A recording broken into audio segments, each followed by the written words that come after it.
Welcome, ladies and gentlemen, to Truth on the Tracks. I'm Brandon Turbeville. Thanks for being with us tonight. Just like to remind everybody, for those of you who are new listeners, that you can find Truth on the Tracks here every Monday night at 9 p.m. Eastern Standard Time here on UCY.TV. And you can access the show's personal page, ucy.tv/TT, for Truth on the Tracks. You can find the show there, the live stream. You can find the articles as they get posted up on my backup blog. You can find also a chat room, the UCY chat room. Lots of great people in there at any and all times of the day and night that you can engage in conversation if you so desire. Also, check out my articles up at activistpost.com. And not as many going up there recently as there usually are, because I'm at work on 2 projects. And if you're listening to this broadcast now, you should know that my book, Dispatches from a Dissident Volume 2, was released on the 4th of July, and you can buy that at thebookpatch.com. But it's easier if you just go to falseflagpublications.blogspot.com and look up there and see the book. Click on the Buy Now button. It'll take you right to the store. You can buy the book very easily. Again, that's Dispatches from a Dissident Volume 2. Just came out on July the 4th. falseflagpublications.blogspot.com. Essentially what Dispatches from a Dissident Volume 2 entails is a collection of my articles from early 2011 to probably mid-July 2012. It's the second installment. The first volume went back much further than that. This volume is essentially picking up on where the other volume left off. We talk about a lot of different things, a lot of different articles in this book, and it's got to do with geopolitics, natural food, the political scene, the elections, vaccines, safety and effectiveness, psychiatric drugs, the Occupy movement, various different things, even some local things, but of course biometrics and those topics, technocracy and all that. It's all in that book, Dispatches from a Dissident Volume 2. Pick it up, falseflagpublications.blogspot.com. And again, you can keep track of my articles at activistpost.com and my backup blog, which I recommend that you visit if you're interested in my work specifically. brandonturbeville.blogspot.com is where you ought to go if you want to keep up with me. That's where I repost all of my articles that are written for Activist Post. Occasionally, I'll write articles that are exclusive to my backup blog, but that's not a regular occurrence. Nevertheless, you can find links to the books on that site. You can find links to other relevant websites. You can find links to the radio show. Obviously, you know where that's at because you're listening in, but nevertheless, you can find all that stuff there, and you can also find contact information for me. If you want to send me an email, anticodex@yahoo.com. Just send the emails on over. I don't have time to respond to everybody, though, just so you know. I do get the emails, but I don't have time to respond. I stay pretty busy, but there it is nevertheless. So I'm going to be talking about a wide variety of things tonight that we have available, and it depends on how much time we have before I will be able to determine whether or not I'll be able to get through all of this. But one of the things I want to mention is Ron Johnson's lawsuit against BP. Now, I've done at least 2 interviews with Ron on some other radio shows. We've been on the Dave Hodges show, the Common Sense show, and we've been on Madison Rupert's In the Lie that comes on right after this show. We were on a couple of weeks ago on both of those, and we discussed this lawsuit. And I know Ron has been on Flow of Wisdom and maybe 1 or 2 others that have worked out pretty well. But I did this article, and it's entitled Lawsuit Claims BP and Courts Colluded to Keep Monopoly on Oil Containment Tech. This is up at Activist Post and also on my backup blog. And I want to go into this. If you've followed the BP oil spill, the Deepwater Horizon oil spill in the Gulf, then you already know what BP is capable of. You already know that they're capable of spilling tons and tons of and barrels of oil into the Gulf, and offering a weak apology, not even paying the minute fine that they're supposed to pay to help clean up. Of course, to my knowledge, the oil is still gushing out there in the Gulf, but it's being kept down by Core Exit. Of course, the companies that make Core Exit are essentially at the top connected to BP, so it's no surprise that BP would be determined to use toxic Core Exit chemicals in order to keep the oil down. You see, BP, they make money from the oil that they drill, but if they spill the oil, not only do they write that off as a loss, but they can contract out to one of their sub companies, one of their related companies, to spray Core Exit to keep the oil down. It's essentially making money coming and going, which is easy to do if you're connected with big corporations, big government, big banks, and so forth. It's nice work if you can get it. But this article, again, lawsuit claims BP and courts colluded to keep monopoly on oil containment tech. Now I'll just go into this here. Perhaps one day we'll get Ron on the show and let Ron tell you a little bit about his experiences, because there's way more in this article than I can really talk about in one show and make clear. Not only that, there should be some more information coming soon regarding this case. If claims being made amid the court proceedings surrounding a 3-year-old lawsuit filed against BP are to be believed, then a stunning revelation has been made regarding the criminal neglect of British Petroleum and, even more so, collusion between BP and agents of the federal courts. The lawsuit, which is number C-10-02505, and I've got a link to that in the article, and its subsequent appeals began as far back as the Deepwater Horizon oil spill of 2010, when Ron Johnson, owner of Ericam Environmental LLC, filed a lawsuit with the United States District Court of the Northern District against British Petroleum of America. The suit, filed by Johnson pro se, that means he had no attorney yet, is his own attorney, accused BP of both antitrust and negligence. While BP's negligence in the Deepwater Horizon spill scarcely needs a court case in which to be proven, Johnson's case focused largely on the aspect of antitrust in which he claims that BP, quote, willfully and intentionally misled and concealed facts to the American government, the President of the United States, and the American public about the Deepwater Horizon oil spill cleanup and recovery. End quote.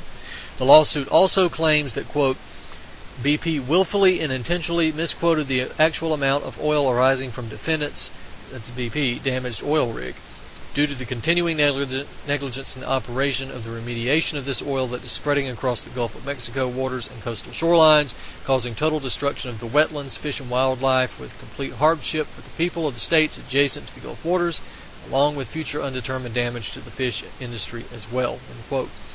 Likewise, the lawsuit alleged that BP, quote, willfully and mistrustfully contracted with the defendants, again that's BP, sub-company to spray overhead and discharged underwater extremely highly toxic dispersements and extremely, I think it's supposed to read an extremely toxic dispersant, fully knowing its harmful potential without any regards to the cause and long-term effects it will have on fish, wildlife, and human life, end quote. But while BP's deception in this regard is widely known, it is the subsequent claims, if true, that would add yet another level of treachery and deception on the part of BP to that which already exists in well-documented form. In this regard, Johnson's lawsuit went on to state that BP, quote, was fully aware of and refused the assistance provided by plaintiffs of an existing marine oil containment system that had been tested and certified by the United States Government Minerals Management Stewardship at OMSET, the National Oil Spill Testing Facility in Leonardo, New Jersey, end quote. Furthermore, the suit alleged that BP, quote, has been aware of this system for over 9 years and has been offered assistance by plaintiffs, that's Johnson, but refused the use of said system in cleanup on 4 different oil spills cleanup occasions, including Deepwater Horizon, end quote. Lastly, Johnson claimed in his suit that BP, quote, has intentionally discriminated against plaintiff, that's Johnson, in order to maintain a monopoly to the selected few companies on the grounds of assuring that said product will never be seen or used in the oil recovery system, end quote. You got all that, right? I don't need to summarize that. Well, I'll do that for you anyway. These lawsuits, of course, are extremely complicated to wade through. So when I wrote this article, I was doing my best to sum it up using quotes from the actual lawsuit, but then to summarize it as well. In layman's terms, Johnson's lawsuit alleged, in addition to BP's deceit regarding the severity of the spill and its attempt to contain it, that BP had been aware of the existence of equipment that would have been able to contain the spill and recover the oil, but that it neglected to use these technologies due to its desire to keep these technologies out of the line of sight in the oil recovery industry. The lawsuit states that by keeping such technology a secret, BP and other interested parties would be able to maintain a monopoly over oil recovery, a situation that Johnson, via his lawsuit, suggests would not be possible if his equipment were used under the eye of the public and or the oil recovery market. The technology that Johnson refers to in his lawsuit is the SAK-J5 containment boom, which was tested at OMSET, the National Oil Spill Response Test Facility, and was found to be able to operate with the speed of 2 knots without causing any damage to the ability to contain the oil. It was also found to successfully recover oil at the rate of 100%. Let that sink in for a moment. The SAK-J5, Johnson's oil containment system, was tested by the National Oil Spill Response Test Facility and was found to contain 100% of the spilled oil. This means, at least theoretically, that the millions of gallons of oil that escaped into the Gulf and which is still apparently gushing underneath the surface could have been contained and recovered with only an infinitesimal amount of the damage that was resulted from the spill thus far. Not only that, it could have been contained without the use of toxic chemicals like Corexit.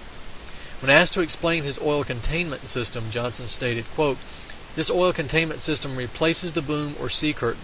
It corrals the oil and keeps the oil in place at the point of the oil spill, allowing for the oil to be removed with skimmers and removed safely, not allowing any oil to reach the coastal shorelines. It will contain 100% of any marine oil spill. It greatly limits the number of fish and wildlife that are usually destroyed because of its design. The best part about this system is that there are no biodegradable chemicals, which are all carcinogens, used. In short, my system works with the environment, not against it." End quote. And he went on to say that, quote, "The below surface was designed 10 years before the Deepwater Horizon disaster. It allows the oil to be funneled to the surface and contained and removed to a waiting tanker, while allowing the pipe inside the system to be repaired or replaced. The pipe without I butchered that, I'm sorry. While allowing the pipe inside the system to be repaired or replaced without allowing the oil to float free." End quote. In light of these claims, when Johnson was asked whether or not he believed he could have contained the Gulf oil spill, he responded, quote, "I know that I could have, and in a matter of days if I had been given the chance." End quote. Now, in this article, I've got linked, we've embedded a video. Toward the end of the video, you can see the SAK-J5 that Johnson's talking about, but when he talks about the underwater system, the below surface system, that's called the SOCK, S-O-C-K. And you can watch these videos and see how this technology works, how this equipment works. It makes total sense. Yet the saga of Ron Johnson versus BP does not merely surround the invention of a technology that could have saved the Gulf but didn't because a multinational corporation did not want to allow it for purposes of monopoly. That aspect of the ordeal, Johnson maintains, could have been dealt with by the courts. However, both Johnson and his lawsuit state that the courts themselves eventually ended up playing a major role in stifling his ability to solve the Gulf oil spill crisis. Of course, while losing parties in court battles have accused the courts of malfeasance before, Johnson's situation is somewhat different since he claims he never actually had a day in court that would have afforded him the opportunity to either win or lose his case after having it heard. But even the lack of such an opportunity is not the main question posed by Johnson in his subsequent appeals of the original denial to move his suit forward in the courts. The statements made in Johnson's lawsuit are accurate. It appears that the U.S. District Court for the Northern District of California, the U.S. Court of Appeals to the Ninth Circuit, and even the U.S. Supreme Court itself have not only failed in their duty to impartially examine the facts and merits of the cases brought before them, but have actually ran interference for British Petroleum. I know you were all shocked. I'll give you a second to pick yourselves up off the floor. Corruption in the Supreme Court. I'm very surprised. Now, of course, I'm being sarcastic, but there are some rather open, tactics that are are used here, not necessarily, well, actually by the judge in some cases, but mainly by the clerk's office. So just follow along with this thing here. Some instances of the alleged malfeasance is documented in Johnson's petition for a writ of certiorari in the U.S. Court of Appeals for the Ninth Circuit. The suit provides a timeline of events that, if true, demonstrate that the federal courts in BP are indeed closer than even the most jaded Americans might believe. The lawsuit claims the following, quote, on June 7, 2010, Ron Johnson's original lawsuit was filed against BP, and the case was assigned to Magistrate Judge Elizabeth D. Laporte. On June 14, 2010, Mr. J. Andrew Langan of Kirkland & Ellis LLP, representing BP, attempted to file a motion to have the case transferred to the Judicial Panel on Multi-District Litigation, a motion that was denied. On September 27, 2010, the U.S. Marshal's Office mailed out the summons and complaint to BP via first-class mail, thus receiving a return receipt. This summons and complaint was received by BP, accepted and signed for by BP's mail service at 6:43 a.m. on October 8, 2010. 7 days later, on October 25th, Johnson requested a status conference regarding the notification of violation of civil procedure. This is because Johnson claims he was unaware that the Marshal's Office had waited close to 3 months to send the summons and complaint. On October 29th, Johnson received a clerk's notice that case management, not a status conference, was set for November 10th. Although the Marshal's Office had waited an excessive amount of time to mail the summons complaint to BP, the firm did in fact receive the documents on October 8th. Thus, BP on November 1st was in official default because it had never answered the summons complaint for the Ninth Circuit Court where it had been filed. On November 3rd, BP's legal team hand-delivered a letter to Magistrate Judge stating that, quote, neither BP nor any of its affiliates had been served yet and are requesting a joint case management.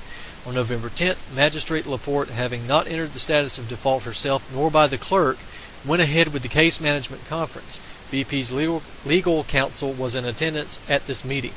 At this meeting, BP's legal team told the court that they had not received the summons complaint, nor had their firm or any BP's affiliates received or had any knowledge of this complaint or summons, end quote. Before going any further, several questionable details must be pointed out. 1.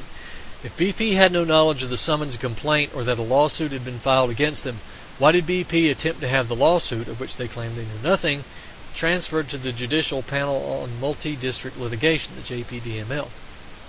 2. If BP did not respond to the summons complaint, why was a default order not issued by the clerk? Why was this default order not issued by the judge? 3. If BP was completely ignorant of the court proceedings, how would it know to show up for case management on November 10th, when Johnson had asked for a status conference? Question 4. Is it not a strange coincidence that BP had requested case management and that Judge Laporte granted case management even though Johnson, the only party present in the court since BP claims it was not aware of the proceedings, only requested a status conference? It gets worse. Still, the saga continued. We're quoting from the writ. Quote, on November 15th, Johnson received a letter from BP's legal team informing him that BP had received the summons complaint at BP headquarters. The day after, the clerk denied Johnson's second request for entry of default against BP because the clerk states that the marshals had no proof of signature with tracking form. Regardless, the clerk entered the process of receipt form without the copy of signature into the court record.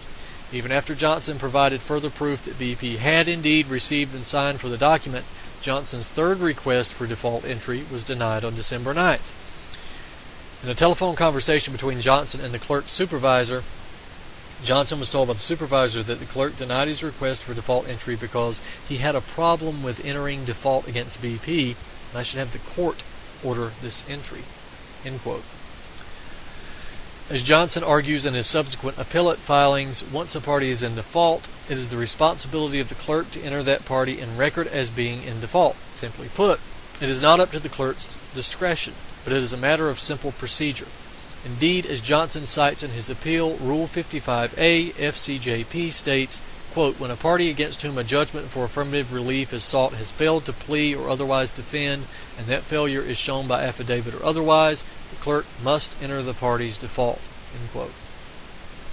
Yet not only did the clerk refuse to enter the default as is required by the law, the judge, Elizabeth Laporte, did nothing to address this fact. In addition, Johnson alleges even further questionable behavior on the part of the administrative staff of the various offices of the U.S. Court of Appeals for the Ninth Circuit. In fact, Johnson asserts that some agent of the court or individual working within the administrative offices of the court violated the privacy of communications between Johnson and Molly Dwyer, the clerk of court to which Johnson had addressed a confidential letter. This is because the aforementioned letter, which was addressed to the clerk of court Molly Dwyer and designated personal and confidential, was written, according to Johnson, in order to make Ms. Dwyer aware of, quote, all of the wrongdoings and actions by some of the clerks in the administrative office of the Court of Appeals for the Ninth Circuit, end quote. Yet this letter became a matter of record within the JPDML as a letter of inquiry, which was subsequently denied. Yet, as Johnson's petition for writ of certiorari states, quote, this letter of inquiry was not addressed to the panel. Johnson was not seeking relief from this letter from the panel. This letter was written by Johnson and addressed to the clerk of court, attentioned Molly Dwyer, and marked personal confidential. This letter was written to inform the clerk of all the wrongdoings and actions by some of the clerks in the administrative offices of the Court of Appeals for the Ninth Circuit. This letter should have never been posted to my case file or even viewed by the panel. The panel should have never even addressed this letter. Johnson was not seeking relief in this letter or inquiry. Johnson states that there was no relief requested for the panel to deny. End quote. As a result, Johnson has personally concluded that either an individual within the administrative office of the clerk of the court took it upon his or herself to open the letter and introduce it as a matter of record, and request with the JPDML or Molly Dwyer herself was responsible for entering the letter. The admittance of the letter as a matter of request for relief with the JPDML thus stands as yet another questionable act by individuals involved with the proceedings of this lawsuit. Yet what stands as even more unfortunate and suspicious than the apparent malfeasance of the lower federal courts is the fact that Johnson's original lawsuit and subsequent appeals found themselves all the way up to the Supreme Court, where they were supposedly reviewed by all 9 justices and denied a hearing. With this decision, the Supreme Court decided not to hear a case that was demonstrating improper and potentially illegal procedure on behalf of the subordinate courts. But while this decision would clearly be a miscarriage of justice, Johnson even calls into question the nature in which the denial to grant his appeal was handed down. Johnson suspects that even at this high level, his appeal was scuttled by the clerk and or the administrative staff of the court. Regardless, the nature of Johnson's lawsuit, antitrust or not, is revealing at least 2 ways. First, if Johnson's claims are accurate, the lawsuit shows at the very least an effort by the federal courts to bend over backward to aid BP in its legal endeavors and to save the corporation from losing its court battles. At worst, this lawsuit demonstrates, as Johnson suggests, collusion between BP and individuals employed in the U.S. federal court system. Second, Johnson's lawsuit reveals that there is indeed a technology capable of containing and recovering 100% of the oil lost in the industrial oil spills, at least in theory. The fact that this technology has not been used and further possibility that it has actually been blocked from being used is an unconscionable crime committed against the environment, the American people, and future generations. It should be noted that BP was contacted with specific questions and or the provision of an official statement regarding the proceedings of this case. Even after several weeks, BP has declined to respond to this writer's inquiries, and they still haven't. It should also be noted that the Supreme Court was contacted regarding questions of official judicial procedure. No one from this institution responded to this writer's inquiries, and they still have not. On BP's website, though, it does say that BP only addresses and responds to legitimate media organizations. So perhaps they don't accept Activist Post as a legitimate media organization, and why should they? We don't take money from them. So I guess that would mean that we're not legitimate, that we're not to be spoken to. But again, hopefully we'll have Ron on to talk more about this, and there should be more information regarding this case coming out fairly soon. Now, I want to mention some other things before we go on to talk about Syria. I have an article up, Activist Post, and my backup blog, BrandonTurbeville.blogspot.com. Military-industrial complex offers new biotech passwords for health. Although talk of biotechnology-based tattoos and nanotech pills have been circulating in the tech world for quite some time, a recent report in the Daily Mail entitled "The High-Tech Tattoo That Could Replace All Your Passwords, Motorola Reveals Plans for Ink and Even Pills to Identify Us," serves as an official introduction of the technology to a world of trendy consumers who will no doubt gobble up the devices as if they were a hot meal. Covering the discussions taking place at the D11 conference in California in late May, Victoria Wollaston reports that Motorola announced their intention to release and market the digital tattoos known as biostamps for the purpose of creating an alternative to traditional password logins. The biostamp tattoos were actually developed by a Massachusetts-based engineering company known as MC10 for the alleged purpose of helping, quote, medical teams measure the health of their patients either remotely or without the need for large, expensive machinery, end quote. It should be noted, however, that MC10 is also heavily involved in the defense industry, as virtually all of the firms developing such potentially Orwellian technology almost always are. It is thus interesting indeed to see a company involved in the defense industry, which is largely concerned with reducing the lifespan of human beings, developing technology under the premise of humanitarian concerns like monitoring the health of their patients. That is, unless there is some other ulterior motive for the development of some technology. I would wager a bet that there is an ulterior motive. Nevertheless, the biostamp tattoos are impressive pieces of technology. As Wollaston describes them, quote, "It uses high-performance silicon and can stretch up to 200%. The biostamp can monitor temperature, hydration, and strain, among other medical statistics. The first prototypes were stuck on using plaster-style patches. More recent prototypes are applied directly to the skin using a rubber stamp. It can then be covered with spray-on bandage to make it more durable and waterproof enough to wash. The MC10 biostamp is said to last up to 2 weeks before it starts to come loose. Motorola claims that the circuits, which also contain antenna and built-in sensors, could be adapted to work with mobile phones and tablets. The mobile devices could then be used to confirm the owner's identity and log them into accounts automatically. This would prevent thieves and other people from being able to access a phone or individual apps on the device if it is stolen or lost," end quote. Yeah, because thieves, that's your biggest concern here, right? Just average run-of-the-mill thieves. It couldn't be anything like out-of-control governments, because those things don't exist, except in Syria and Libya. Perhaps even more concerning, however, is the technology mentioned during the course of the keynote speech at the Wall Street Journal conference. Here, head of Motorola, Dennis Woodside, along with Senior Vice President for Technology and Products, Regina Dugan, discussed both the concept and finished product known as the Proteus Digital Health Pill. The digestible digital pill was actually announced over 2 years ago when companies like Proteus and Topol announced the development of such a pill and pushed for its approval on the market by the Food and Drug Administration.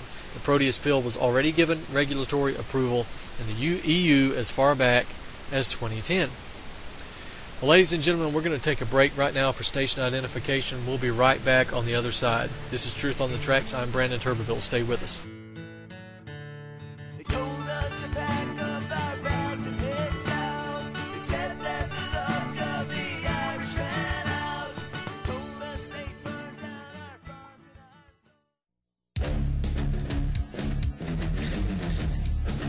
Well, the protests against visiting U.S. President Barack Obama turns violent in South Africa's Soweto, with police firing at demonstrators.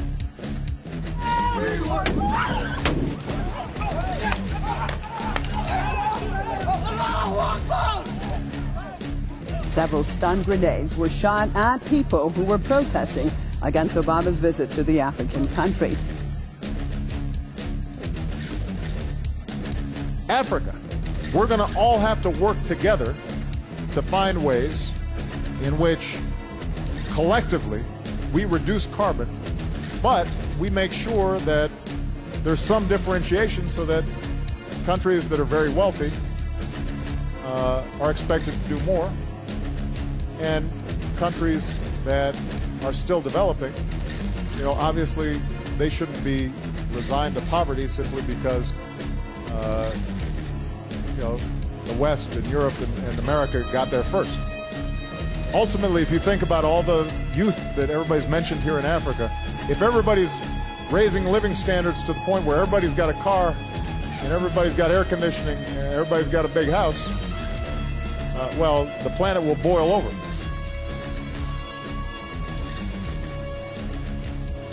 For more news, visit youtube.com/pigmine4.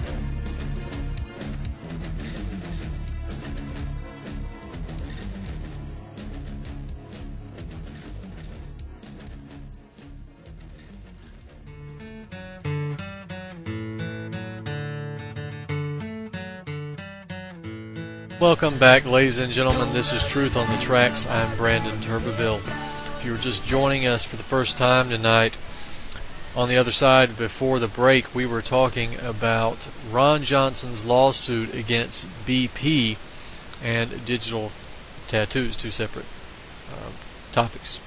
But the Ron Johnson lawsuit, he sued BP in court for antitrust and negligence. Of course, he represented himself and was met with stonewalling and corruption and the running of interference for BP on the part of the courts every step of the way. And eventually his lawsuit was denied after all kinds of chicanery. And I would encourage you to go check out that article that I have up there on Activist Post and on my backup blog, and even go search the web for some of the interviews that Ron and I have done together. Some of them are up on my site, the backup site, brandonturbeville.blogspot.com, and some of them are on other shows. Flow of Wisdom, for one, I think Ron was on there for 2 hours to explain his situation. Also the Common Sense Show with Dave Hodges. And, of course, Madison Rupert's In the Lie, which is going to be broadcast after this show. I think we were on Madison's show 2 weeks ago. So search the web, see if you can find those to get a handle on what Ron went through. Of course, it's no surprise that the courts are corrupt, of course, because we've known that for years and years and years. Anybody that's actually had to go to court, most likely the reason you were there was absolutely ridiculous to begin with. Of course, then you have to deal with the jury that would send you to prison and then go eat their dinner and not think another thought about you, because you're guilty until proven innocent. If the authority says you're guilty, you're guilty. This is why people take plea deals, because they're terrified of their stupid ass peers, because they know what their peers are like. They know that their peers would just as soon send them to jail as home. They might do the same thing themselves had they been put in that situation. So this is why people take plea deals. But we all know that the courts are corrupt. We all know that they're based on admiralty law, the Sea Treaty, where we don't all know that, but we do know that the courts are all corrupt. I don't want to get ahead of myself and say that we all know that. We don't. The majority of people don't know that the courts are this way. But this is why I always cringe whenever I hear libertarians and anarchists speak about freeing themselves legally from the system because they're pissed off at Social Security or something. I cringe when I hear libertarians and anarchists say many things. It's a continual cringe a lot of times when I hear them talk, especially on economics. But because they're upset about a certain amount of social programs, they get the idea that they could go through the court, or whatever they're upset about. They go through the court, they go through all of this, usually the income tax. They do all this research. They basically become experts and lawyers in their own right to go through the research and figure out how to beat the system at its own game. And it's very, very hard to do, beat the system at its own game, because it's actually virtually impossible, because there are so many laws that it's almost impossible to keep up with. There are so many statutes and so many different rules for different circuits and districts and types of court trials and so forth. But these people can do it because they're, with the exception of some of their views, they're very intelligent people. So they go through all this, and they spend years in the courts, and they just about go broke. They lose their jobs trying to fight this battle and free themselves from the authority of the state. And most of them don't succeed. They either give up or they lose in court because they're outsmarted by the system that's designed to outsmart them and designed to win. But some of them do win. Some of them do get to the court, and the court says, wow, you are a really smart guy. You're a real clever guy. You beat the system at its own game. Now, congratulations. You can pat yourself on the back for 20 years while you're in prison. You won't have anything else to do. So, you can go to the courts. Katerina Geleva, if you're a regular listener to my show or a regular reader of my articles, you know who Katerina is. If you don't, you should Google her and read some of my articles. One hell of an ordeal there. She had her son taken away from her. She was proven innocent at least 3 times by even the corrupt CPS system. Proved her innocent. She didn't get her son back. She went to court. She won in court. And you know what the courts have said recently? Well, I won't repeat what the courts have said recently. Almost got myself in trouble with the FCC.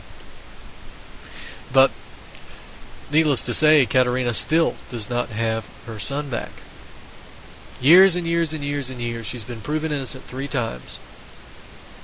She's won her court battle. And the court says, screw you. You're not getting your son back. We don't give a damn about the law. It's that simple. Those are your courts. That is your justice. If anybody tells you that the way to defeat this system, this Anglo-American empire, this New World Order, whatever you want to call it, I don't care what you use.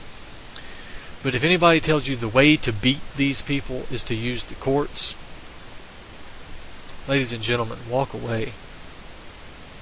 That is a blind alley. You will get nowhere. You will bang your head up against the wall for years. You will fight infinite numbers of battles with people who have more money, better connections, more energy than you. And even if, on the off chance that you outsmart them, you still lose. You still lose. The courts are not where the battle is fought. The courts are mainly a place where you officially get deemed guilty. You know, I heard Jordan Maxwell once make a funny statement about going to court. He said, you play basketball on a court. You play tennis on a court. What do you play tennis with? You play it with a racket.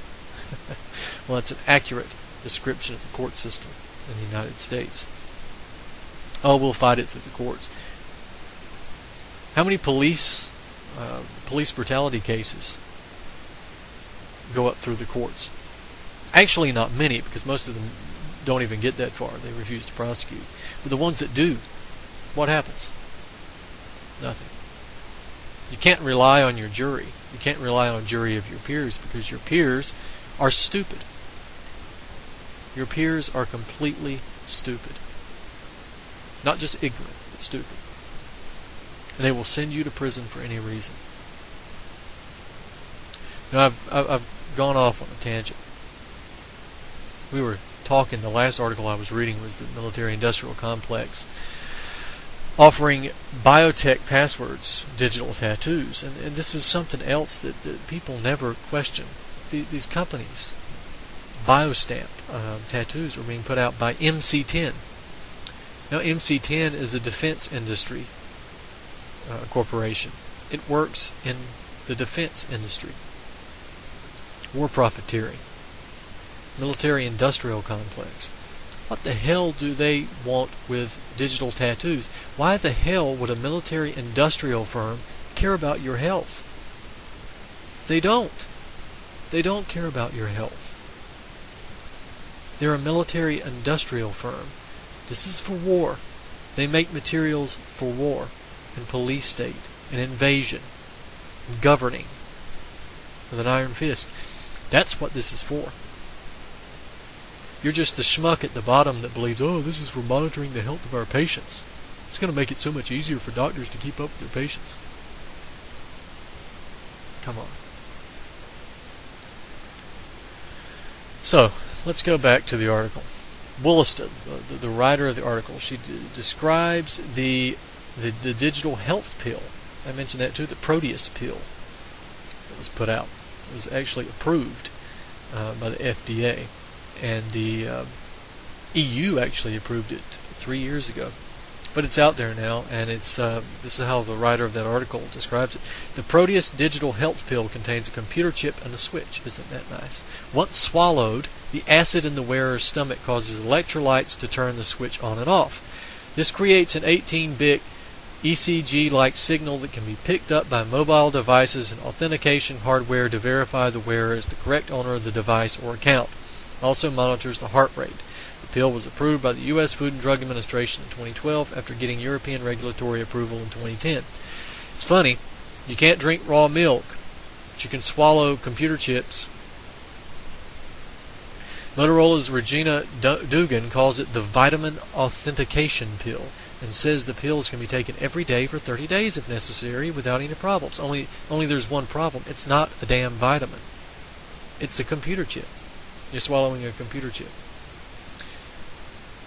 You know, it's a shame that the FDA and these big pharma corporations don't get together and give vitamins the same treatment that they give the computer chips. The vitamins would be better off. So, at the conference, Woodside went on to explain how the pill could be used for more. I'm sorry, I butchered that again. I apologize for my choppy reading. I'm trying to read this off a screen, and my internet is third world. At the conference, Woodside went on to explain how the pill could be used for that's just my fault. At the conference, Woodside went on to explain how the pill could be used more for authentication than for the, quote, monitoring of the medical health of patients, end quote, when he stated that Motorola has, quote, tested it authenticating a phone and it works, end quote. I can get the sentence out when I read like a 3-year-old. Let's try to speed up. Playing on the convenience factor, Dugan stated, quote, authentication is irritating. In fact, it's so irritating only about half the people do it. Despite the fact that there is a lot of information about you on your smartphone, which makes you far more prone to identity theft. After 40 years of advances in computation, we're still authenticating the same way we did years ago, passwords. In fact, it's worse. The average user does it 39 times a day, and it takes them 2.3 seconds every time they do it. 2.3 seconds every time they do it. Wow. Power users will do it up to 100 times a day. So what are we doing about it? Well, Motorola is thinking of a whole variety of options for how to do better at authentication, such as near-term things, including tokens or fobs that have NFC or Bluetooth. But you can also think about a means of authentication you can wear on your skin every day, say an electronic tattoo or vitamin pill, because you're too damn lazy to type in a password. I added that. 2.3 seconds every time you authenticate. If you didn't have an electric... Well, of course, for all the repetition of increased convenience and greater ability to authenticate electronic devices such as smartphones or quick and easier access to secure accounts, etc., it is not mentioned once by the promoters of the pills and tattoos or by the media, also apparent promoters of the pills and tattoos. Such technology would be a godsend to government agencies that might wish to restrict access to devices, accounts, and the like in the future. Indeed, a repressive government would be greatly aided by technology that would grant it the opportunity to lock especially disobedient citizens out of bank accounts, electronic communications, and even stores. But we'll ignore that. No, that's not a possibility. Only Bashar al-Assad would do something like that. And whoever we're going to attack next, probably the Iranians, only they would do something like that. Not the Western world. We are civilized people. We just, have police forces that shoot dogs and taser old ladies and people who are in diabetic comas. At this point, it should be noted that Regina Dugan, who so passionately promotes the Proteus pill, was also once head of DARPA, Defense Advanced Research Projects Agency. Another interesting coincidence for those incapable of deciphering why, in the world of revolving doors between government, military intelligence, and private corporations, a former member of DARPA would be promoting technology that could, in theory, enslave an entire population.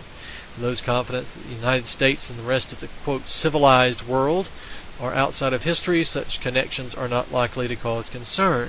For the rest of us, however, they are ominous signs indeed.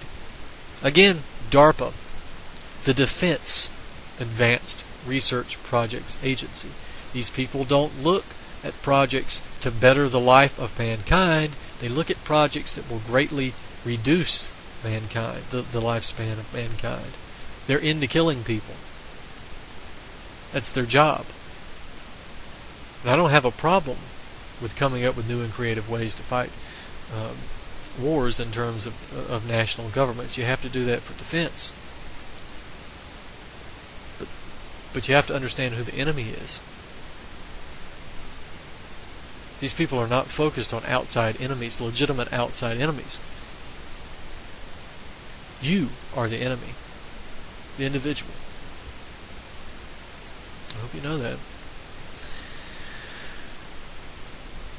So, I'm going to change the subject abruptly again, but it involves warfare, nevertheless. I want to draw your attention to an article that I have up at Activist Post and BrandonTurbeville.blogspot.com entitled Top 3 Current Global Targets for Anglo-American Destabilization.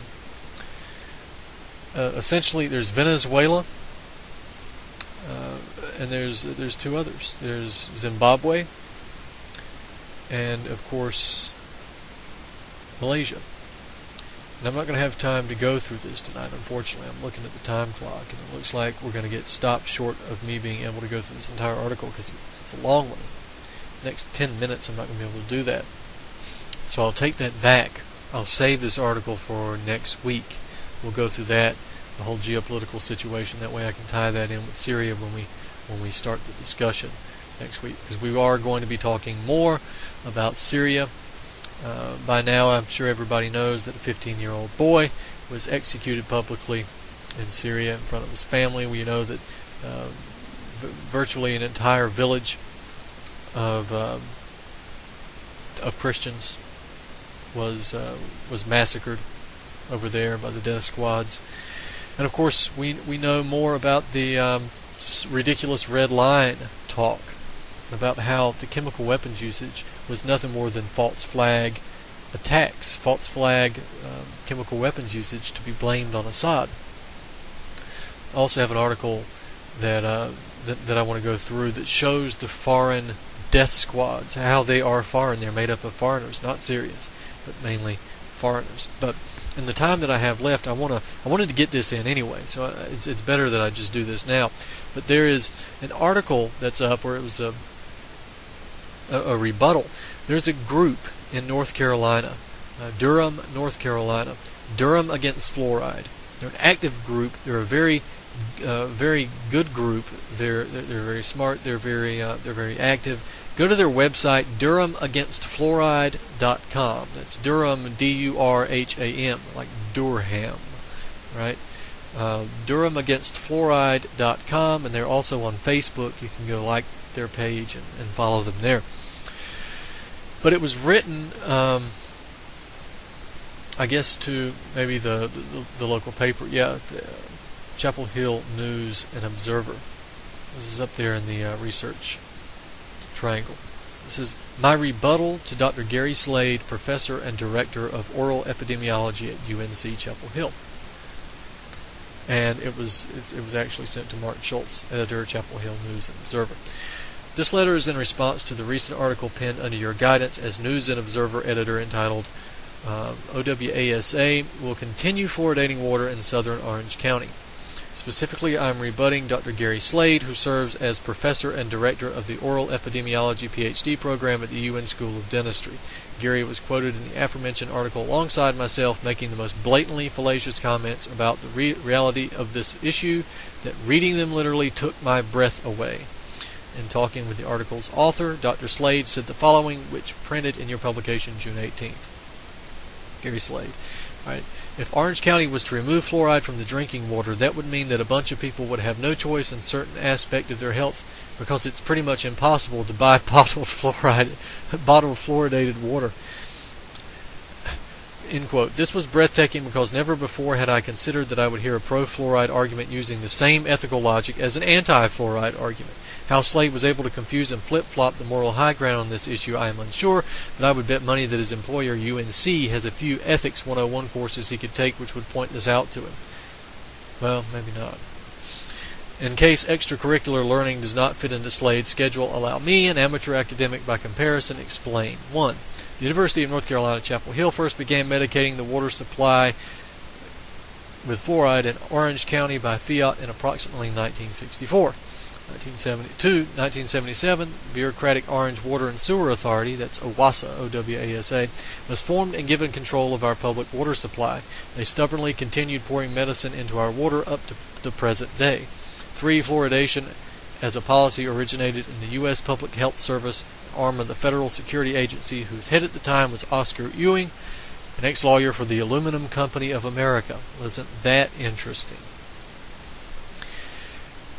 4. In 1953, Oscar Ewing retired at Chapel Hill and helped set up the Research Triangle Corporation. 5. The Research Triangle Corporation gives money to the University of North Carolina at Chapel Hill. 6. One should wonder what influence Oscar Ewing had within the Public Health Department of UNC, who first began fluoridating Orange County's water. 7. In reality, the people living in OWASA's public water district never had a choice about this, especially those born after the practice began. 8. To assert that the cessation of water fluoridation, which was decided by none of us, is removing choice, is simply logic that is absolutely dead-on arrival. Fluoride is an additive costing taxpayers in excess of $100,000 a year. It is added by the government without consent of the governed. Why does Gary pretend it is anything less? If the city government and overzealous quacks like Slade were not so intent on medicating our drinking water, it would only contain trace levels of calcium fluoride, depending on geography, which is completely different than the fertilizer waste product of hydrofluorosilicic acid purchased and administered by OWASA to drug all of Chapel Hill. By the way, most of this information can be gleaned from OWASA's own documents made publicly available on their website. Since fluoridation is a public policy done to us, the citizens, one who becomes aware of the water treatment can only ask questions after the fact. Those questions lead you to doubt the efficacy of public water fluoridation. What are your choices? This is a key question Slade completely fails to ask himself, since the answer is yet again the opposite of the reality he is trying to project. And he's also an intellectual, right? So he's never going to question the reality, not only that he's trying to project, but the one that he's accepted. And his little brain would collapse, his little life view would totally collapse if he even questioned one part of it. Why can't Slade acknowledge that one could easily add fluoride to their non-medicated tap water if they wanted to? Like all medicine, doesn't this make the most sense? Slade also makes the wrong assumption that he and the government are the ultimate authority on what is healthy or not. Shouldn't that be left to the individual to decide? Well, arguing that with an academic is a losing argument, because to an academic, he and the government are the ultimate authority, and no, the individual shouldn't be left to decide. But that's neither here nor there. I'm sure the writer knows that. Gary implies in his statement that we all consent and agree to the stated benefits of fluoridation, when it is abundantly clear that we do not. Slade and others of his ilk believe this is not a decision you are able to make for yourself. He would rather the government make that decision for you.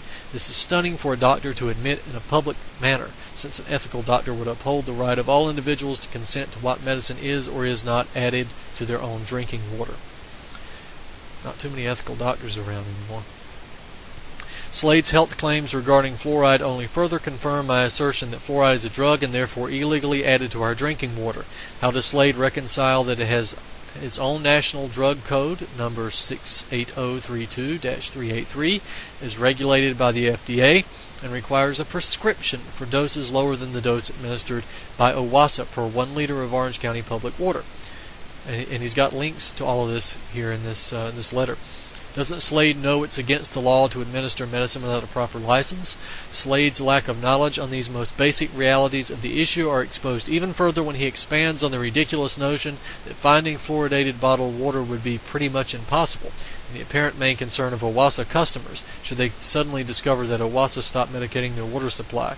He said later, quote, "Someone can currently buy bottled water without fluoride, or they can put a filter on that is able to remove fluoride. Fluoride is taken out of the water, the opposite does not apply," end quote. This type of logic is typical of tyrannical government servants and medical authorities who believe that freedom of choice means one of two things. You are free to remove the medicine they forcibly add to the public water, free to purchase bottled water without fluoride. Does that sound like a free choice to you? None of these options are free, especially in consideration of below. 1. It is incredibly easy to find bottled water that is fluoridated already. Is Slade not aware that most bottled water originates from municipal water sources, which in the United States are fluoridated more than 80% of the time? By contrast, it is actually much harder to find truly non-fluoridated bottled water. Further to my point, many companies strangely advertise the addition of fluoride to their bottled water. You may have seen this at grocery stores called nursery water. It is marketed to unsuspecting mothers, a fact I find incredibly disturbing. For Slade to suggest that fluoridated bottled water is even close to impossible to find is, generally speaking, ignorant hyperbole. And there's a picture there of the nursery water, the stupid nursery water that you can find in the grocery stores that says fluoride added. Purified water, minerals added for taste, fluoride added. To illustrate this, here is a list of major bottled water brands who admit fluoride is added to their product, a fact you would not be able to discern by looking at their bottle alone. And he's got the list here: Alhambra, Arrowhead, Belmont Springs, Crystal Rock, Crystal Springs, Deer Park, Diamond Springs, Hinkley Springs, Ice Mountain, Kendio High, whatever that is, Kentwood Springs, Mayer Brothers, Mount Olympus, Nursery Water, Ozarka, Poland Spring, Pure Flow, Puritan Springs, Shenandoah, Sierra Springs, Sparklets, Zephyrillus. It's a name. 2. It is cost prohibitive to filter out the medicine added to your tap water, which in a painfully ironic way ends up hurting worse the same class of citizens public health do-gooders are claiming to help. I know this myself, since I have to spend more than $400 on equipment required to remove the medicine and contaminants lovely added by Durham, a cost many would not bear.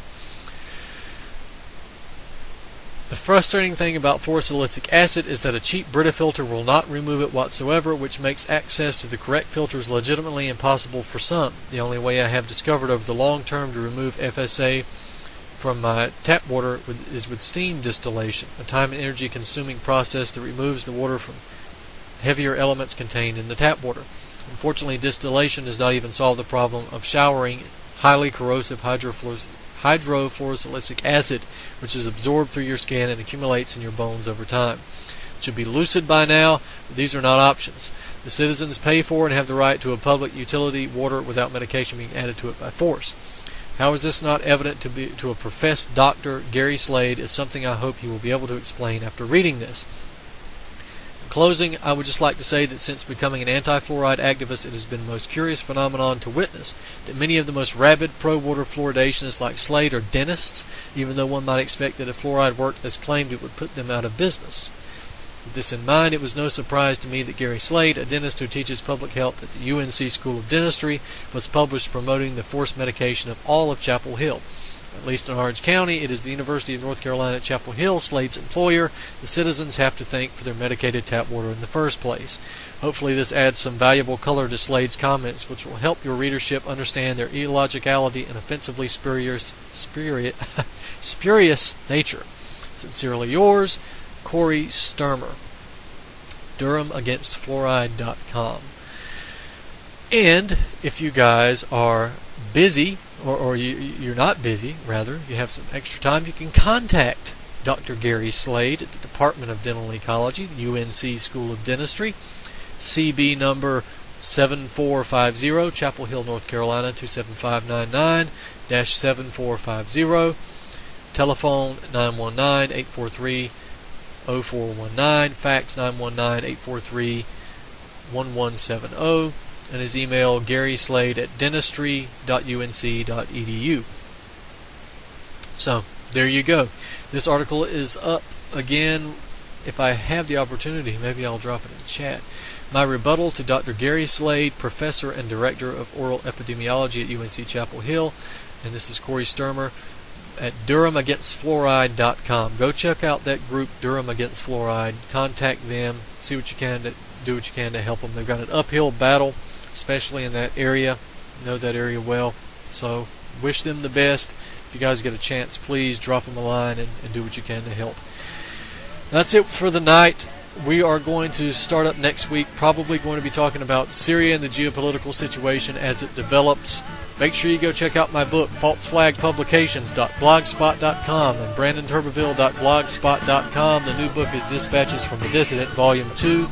This is Truth on the Tracks. I'm Brandon Turbeville. We'll see you next week.